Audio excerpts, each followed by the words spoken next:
हाथी और चूंटी। एक दफा का जिक्र है कि एक जंगल में हाथी रहता था। उसको अपने बड़े कद पर बहुत गुरूर था। वो हर वक्त जंगल के दूसरे जानवरों को तंग करता और उनका मजाक उड़ाता। एक दिन जब वो जंगल की सैर कर रहा था, उसने एक तोते को देखा जो दरख्त पर बैठा था। हाथी ने कहा, तुम दरख्त पर क्या कर रहे हो? क्या तुम्हें दिखाई नहीं दे रहा कि मैं यहाँ से गुजर रहा हूँ? मैं उस जंगल का सबसे बड़ा जानवर हूँ। चलो मुझे अदब से सजदा करो। तोते ने गुस्से से कहा, मैं तुम्हें सजदा क्यों करूँ? हाथी ने गुस्से से कहा, क्या तुम नहीं जानते कि मैं कौन हूँ? मैं सिखाऊंगा कि मेरी इज्जत कैसे की जाती है। तोते में हाथी को सजदा नहीं किया।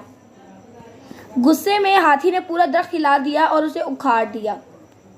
अब कोई परिंदा उस पर बैठ नहीं सकता था। तोता वहां से उड़ गया। हाथी ने कहा, देखा कि मैं क्या कर सकता हूँ? मेरे सामने तुम सब कमज़ोर हो। मगरूर हाथी वहां से चला गया और हमेशा की तरह दरिया में पानी पीने गया। उस दरिया के किनारे एक छोटी चूंटी थी। हर रोज़ चूंटी अपना खाना इकट्ठा करती और हर रोज़ मगरूर हाथी उसको तंग करता था। एक दिन हाथी पानी पी रहा था कि उसे चूंटी नज़र आई। तो हाथी ने चूंटी से कहा, सुनो चूंटी, तुम ये खाना कहाँ लेकर जा रही हो? चूंटी ने कहा, मुझे खाना घर लेकर जाना है, जल्दी बारिश होने वाली है। मुझे तैयार रहना होगा और खाना जमा करना होगा। हाथी हंसा और बोला, ओ अच्छा। हाथी ने फिर अपनी सूंड में बहुत सा पानी जमा किया और चूंटी पर छिड़क दिया। पानी ने उसका खाना बर्बाद कर दिया और वो चूंटी अब पूरी तरह भीग चुकी थी।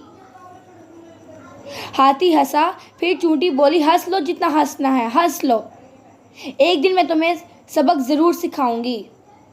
हाथी ने गुरूर से कहा, ओ मैं तो डर गया। तुम मुझे सबक सिखाओगी? छोटी सी चूंटी, मैं तुम्हें अपने पाँव से मसल दूंगा।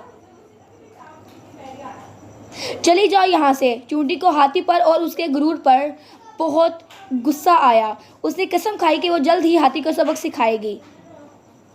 चूंटी ने कहा, मुझे इस हाथी का कुछ करना होगा। वो उस तरह सबको परेशान नहीं कर सकता। अगले दिन जैसे ही चूंटी बाहर निकली और खाना जमा करने के लिए, उसने देखा कि हाथी सो रहा है। उसने फौरन ही एक तजवीज़ सूझी। वो खामोशी से उसके नज़दीक गई और उसकी सूंड में घुस गई। वो हाथी की सूंड में घुसकर उसको काटने लगी। वो हाथी को काटती रही जब तक कि हाथी उठ नहीं गया और वो दर्द के मारे चिल्लाने लगा। उसने कहा, मेरी सूंड में कौन है? जल्दी बाहर निकलो, मुझे बहुत तकलीफ हो रही है। चूंटी ने इसका चिल्लाना सुना, फिर भी वो काटती रही। अब हाथी को बहुत दर्द हो रहा था। वो रोने लगा। हाथी ने कहा, मेहरबानी करके मेरी मदद करो, मेहरबानी मेरी मदद करो। कौन है मेरी सूंड में? बाहर निकलो। चूंटी ने हाथी का रोना सुना और वो उसकी सूंड से बाहर निकल आई। हाथी चूंटी को देखकर बहुत हैरान हुआ।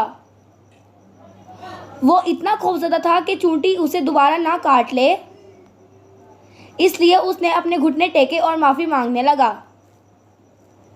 हाथी ने कहा, मुझे माफ़ कर दो, मैं तुम्हें परेशान नहीं करूँगा। हाथी अपनी गलती समझ गया था और वो वहाँ से चला गया। उस दिन के बाद उसने कभी भी किसी को तंग नहीं किया। तो बच्चों, हमने इस कहानी से क्या सीखा? हमने सीखा कि कोई भी छोटा या बड़ा नहीं होता। हम सब चीज़ों के काबिल हैं और हम सबके में अपने अपने हुनर हैं।